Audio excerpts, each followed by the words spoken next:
السلام عليكم. ازيكم حبايبي؟ عاملين ايه؟ يا رب تكونوا بخير وبافضل حال. نسمي بالله ونصلي على الرسول. بسم الله الرحمن الرحيم. اللهم صل وسلم وبارك على سيدنا محمد وعلى اهله وصحبه اجمعين. انا النهارده هعمل صينيه كوسه وشويه رز بشعريه. انا ولا هعملها بلحمه ولا بفراخ ولا بلحمه مفرومه، على قد ايدي. انا عندي كوسه كنت جايبه حوالي 2 كيلو. تمام. انا بجيبها اغسلها كويس واكحتها من بره زي كده واقطعها التقطيع الوسط. تمام. انا قطعتها، حضرت لها حوالي 6 طماطمات متقطعين زي السلطه، 3 قرون فلفل متقطعين زي السلطه، نص معلقه توم مفروم، بصلايه واحده. كل ده هعمله في الصينيه بس بالتدريج، وهحط معاها معلقتين صلصه، وهعمل شويه رز بشعريه. ولا هنقول اخر الشهر ولا اول الشهر، ما احنا مش كل يوم هناكل لحوم، صح ولا لا؟ المره الجايه باذن الله يوم ما هعمل لكم الكوسه هعملها باللحمه المفرومه، لان برضه بعملها بطريقه حلوه بيبقى طعمها حلو قوي. نسمي بالله ونروح على البوتاجاز ونبدا. بصوا حبايبي، انا اول حاجه هحطها البصله اهي. انا حاطه هنا شويه زيت وحاطه معلقه سمنه بلدي، قدحتهم كويس ونزلت بالبصله. انا مش هصفر مش هحمر البصله بمعنى اصح، لا انا هديها بس تتبيله كده اهي،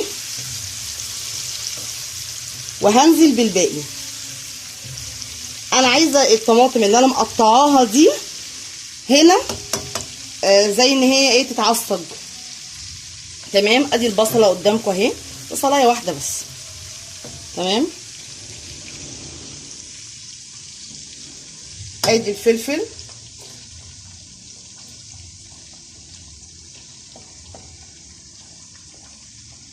اهو. يبقى انا حطيت البصله يا دوبك بس شدت كده بالسمنه وشويه الزيت، وحطيت الفلفل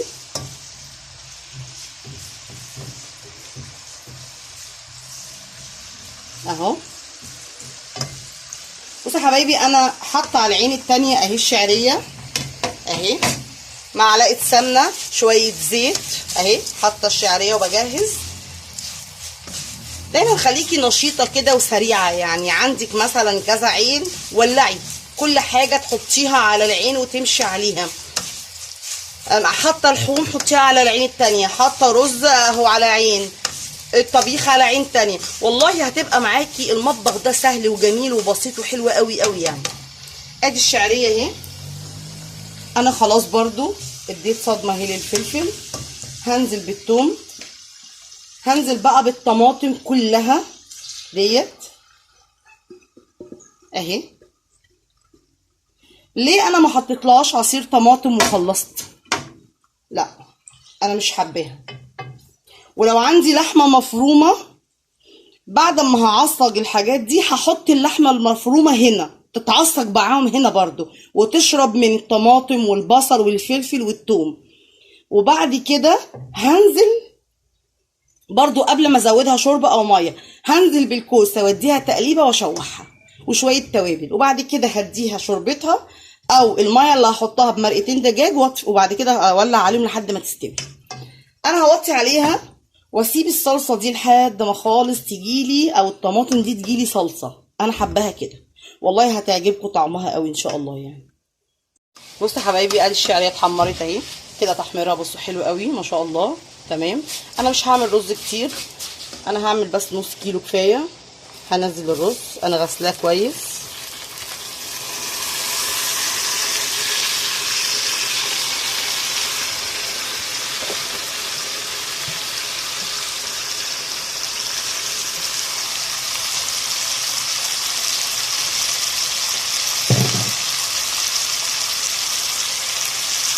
تقليبه كويسه كده، تتشوح كده مع الشعريه بشويه ملح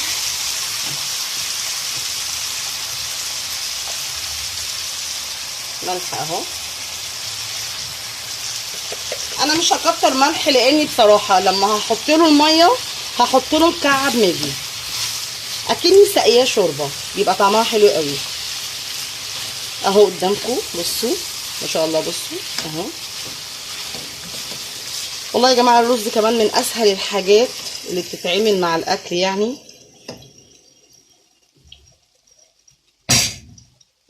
انا هسقيه ميته.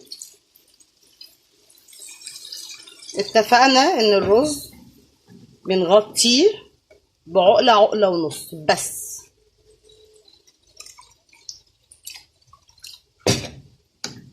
اهو انا هدوق بس حدقه.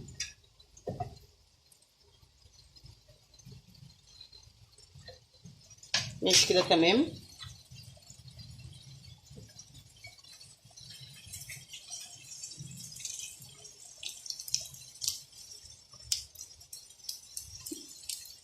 انا هحط له مكعب ماجي واحد بس.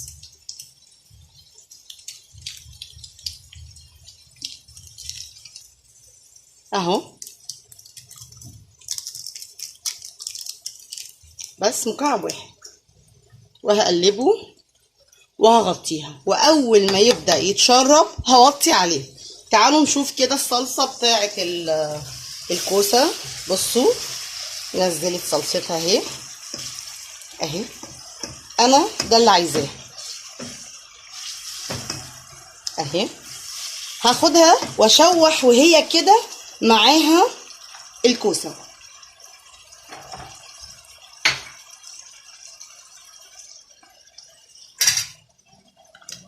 انا هنزل الكوسه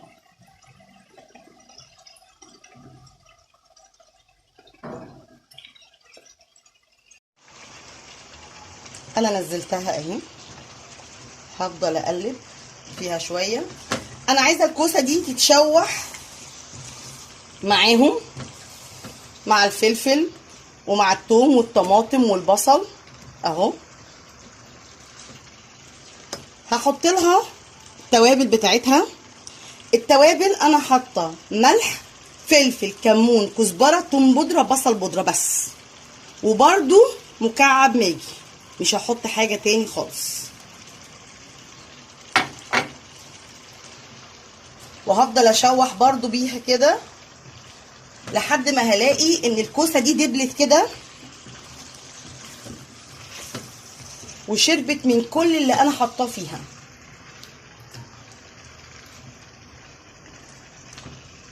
انا هحط لها معلقه صلصه واحده بس، مش هحط غير معلقه صلصه.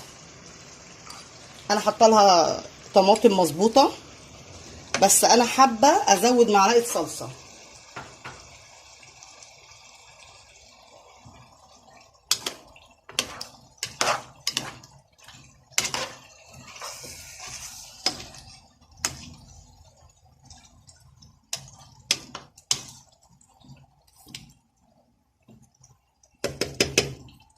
هحط مكعب ماجي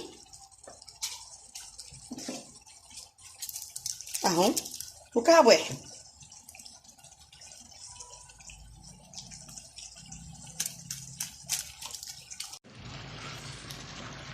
بصوا انا كده خلاص نزلت. بصوا كل الصلصه نزلت ازاي، صلصتها ازاي، من غير ما اضربها في الخلاط ولا احط لها عصير طماطم اهي. هحط لها بقى الميه بتاعتها، وانا خصوصا حطيت لها التوابل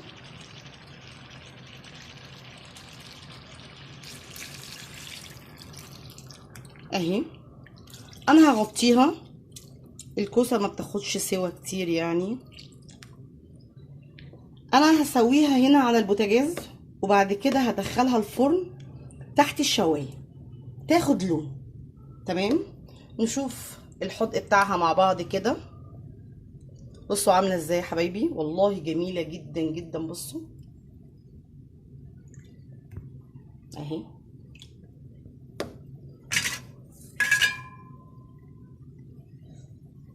لا كده ملحها مظبوط جدا. نبص بس على الرز واغطي عليها. الرز معايا خلاص اهو. اوطي عليه.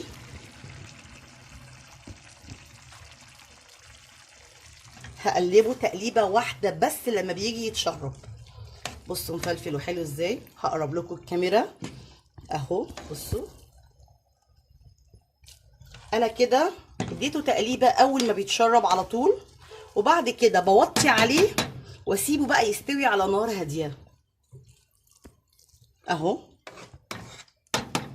بصوا يا حبايبي، انا كده الرز وطيت عليه على تسويه تمام، والكوسه انا هسويها على النار وادخلها، بس هجيب لها غطا وهدخلها تحت الشوايه. وده كان اكلنا، كان سريع وبسيط وجميل وعلى قد ايدينا. انا ما عنديش لحوم هكلف نفسي اكتر من طاقتها، لا، شويه كوسه وشويه رز مع شويه مخللات عندنا والحمد لله، مش عيب. انا هغطيها واول ما الاكل يستوي هوريهولكم ان شاء الله واحنا بنحطه. اهي حبايبي انا طلعتها استوت. نغرف منها كده ونشوف. بسم الله الرحمن الرحيم. نحط في الطبق.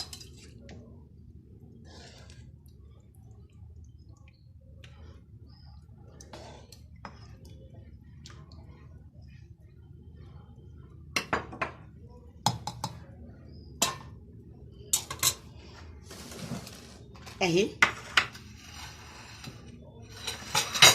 ادي الكوسه وادي الرز وادي المخلل وادي كده غدانا البسيط الحلو، والله ما في افيد من الكوسه كمان.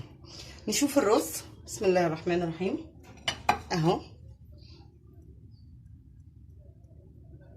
اهو. ايه رايكم؟ والله مفلفل وجميل جدا جدا ما شاء الله يعني. اهو قدامكم. انا بحب اكتر الرز على فكره الشعريه، انا اولادي بيحبوا الشعريه كتير اهو. وادي الكوسه ما شاء الله جميله جدا. وكان طبقنا النهارده الكوسه والرز وشويه مخلل. ويا رب اكون ضيفه خفيفه عليكم وبتستفادوا مني ومبسوطين بالحاجات اللي انا بعملها. ويا رب تدعوا لي دعوه من قلبكم، وبرضو ما تنسوش تشتركوا في قناتي وتفعلوا لي الجرس. والسلام عليكم ورحمه الله وبركاته.